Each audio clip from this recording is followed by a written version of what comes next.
Elite Speak here with your AEW Double or Nothing 2021 predictions. This will be the first type of video of this I've done. So we shall see how this goes. I'm going to give you what I think the match turnouts will be. I'm going to let you know who I think will be the victor in each of these matches. And we're going to kick it off right now with the buy-in match. We have Serena Deeb, the NWA Women's Champion, going up against Riho, a former AEW Women's World Champion. And this match is for the NWA Championship. And I'm going to go with Serena Deeb retaining. I just don't see her losing the title right now, especially after she just came back from her knee injury. And while Riho is a good worker, both of these ladies are good workers, the match will be good. But I just don't think they are willing to take the title off of Deeb right now and put it on Riho, as she will need to compete for NWA if that is the case. And I just don't see that. But the match should be good, and it could be a sleeper hit of the night. We go from that to the main show, and we're going to start with Adam Hangman Page going up against Brian Cage. And I think Hangman Page will win this match, mainly because Brian Cage beat Page in a rather dominant fashion a few weeks ago on Dynamite. So this could be Page's chance for revenge.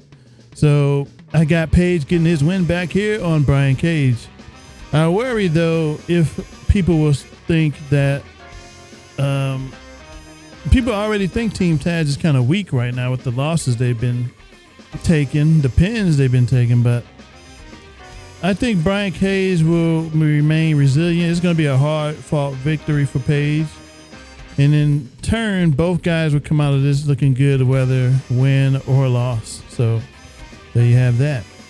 Then we have the Casino Battle Royale. The participants have already been laid out.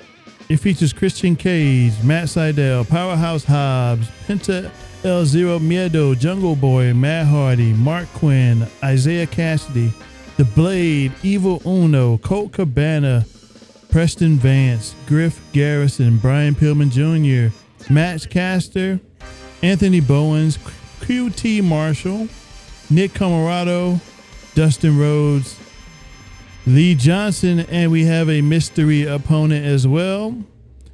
And I predict the mystery opponent will be Paul White, because why else would he be announcing this match? I think they plan to insert him in as the mystery Joker card. So I think Paul White will be the mystery guy, but I don't think he's going to win. The winner could either be Jungle Boy, Christian Cage, who is a strong front runner, or perhaps Penta El Zero Miedo. But all in all, I think the winner of the Casino Battle Royale will be Christian Cage, because they've been featuring him quite a bit on TV, and going off of his outwork everyone mantra, it will kind of feed into this type of match. So will he outwork everyone to remain in the Battle Royale to the end? We shall see. But Christian Cage, I think, will win. We go from that match to the TNT Championship. We have Miro, who's the TNT champion, versus Lance Archer, the challenger. And I have Miro winning that because Miro just won the title a few weeks ago. I don't see them taking the title off of him. So, but this creates a conundrum. Lance Archer, I don't think, could be affording any more losses. Myself and many think Lance Archer should be winning a lot more, which he had. He does win, but he doesn't win against the roster guys as often as you would like. So, but despite that, I think the match should be good. Miro's style should clash well with Lance Archer's style. They both like to kill people, so it should be interesting. I think Miro will win, and Lance Archer should look good in the loss. We go from that to the AEW Tag Team Championship match. The Young Bucks, the champions, going up against Jon Moxley and Eddie Kingston.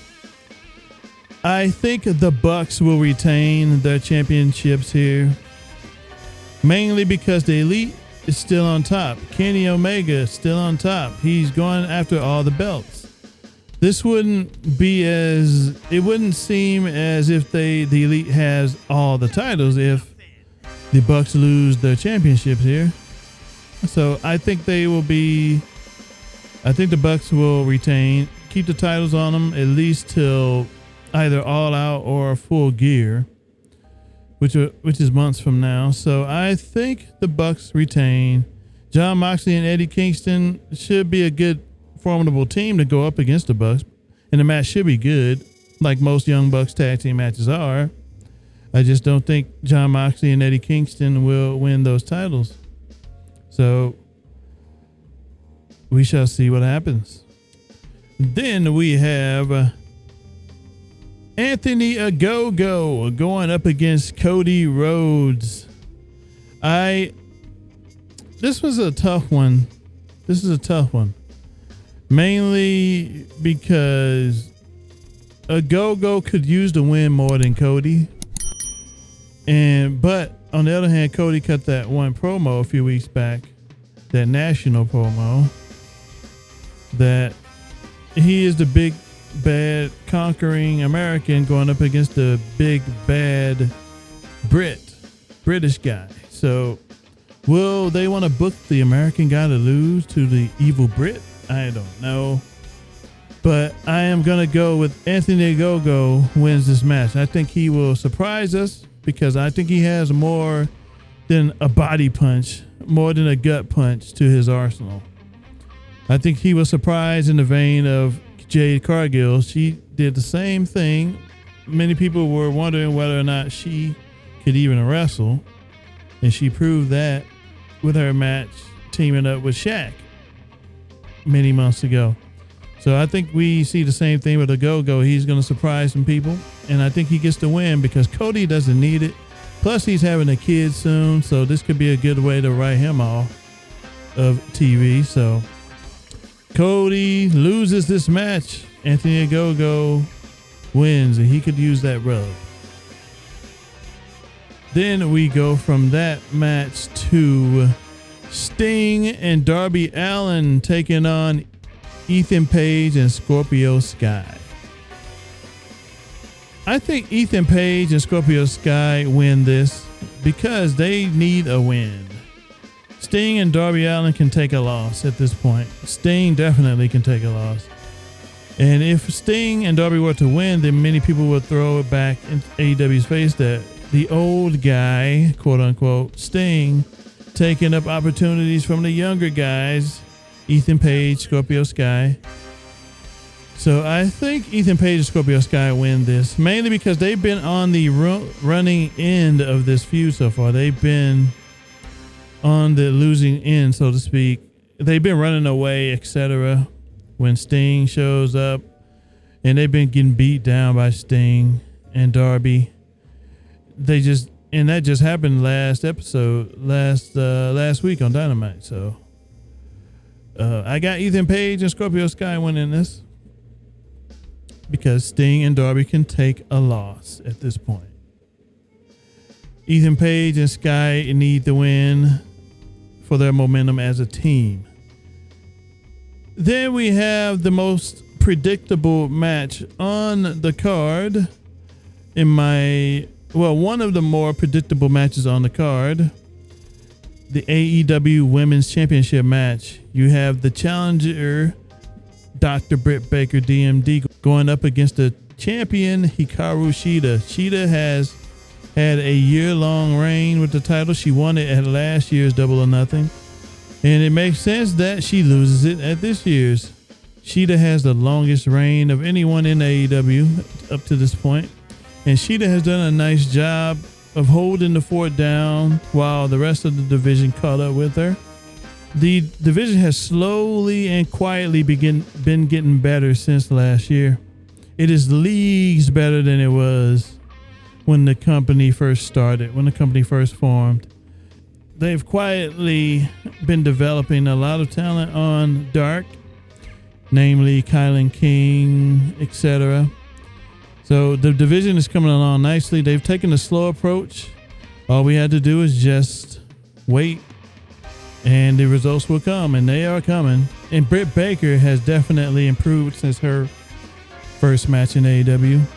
When she first turned heel on the Jericho Cruise last year in January, it was a rocky start, but the very next week she hit it out the park with a heel promo in front of the crowds, and she's been doing it ever since. Even when her injury derailed her, Britt Baker has been featured and been putting on, and she's been entertaining, really, since her heel turn. So it's only natural that she finally be rewarded for that hard work of getting herself over, improving in the ring, and she's finally gotten a lot of the fans behind her. So I predict that Dr. Britt Baker will win the AEW Women's Championship, and this sparks a new era for the division. Hopefully it gets featured a lot more than it has been since Hikaru Shida won it. Not to say that Hikaru Shida is bad. She is not bad. Her booking has been not the greatest. They could have featured her more on TV, etc., going up, at least defending herself against Britt Baker's tirades the past few weeks. But here we are.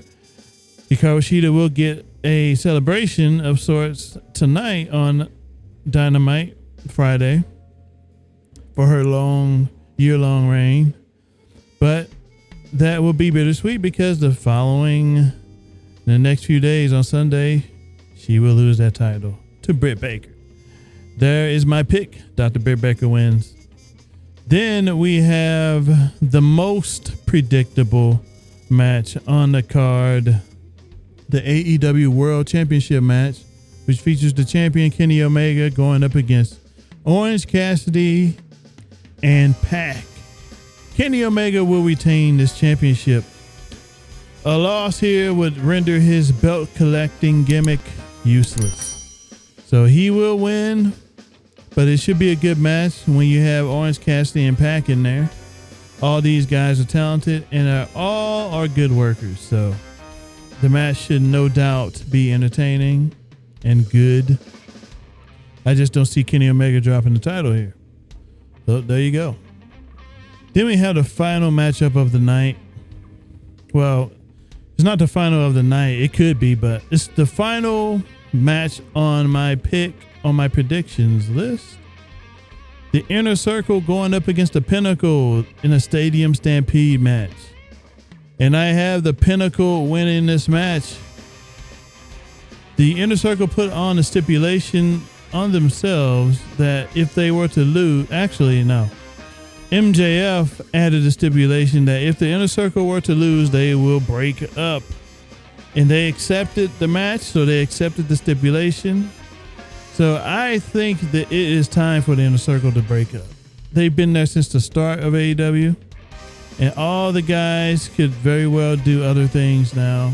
Sammy Guevara doesn't need the Inner Circle anymore. Same for Santana and Ortiz.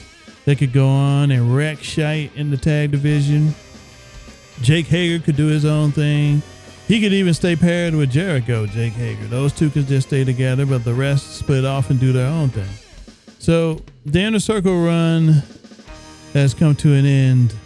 This will be the last time these folks have a match together. So I picked the Inner Circle to win because they need the win. Even though they won Blood and Guts match, they still need the win to continue their momentum and to really get heat on them for breaking up one of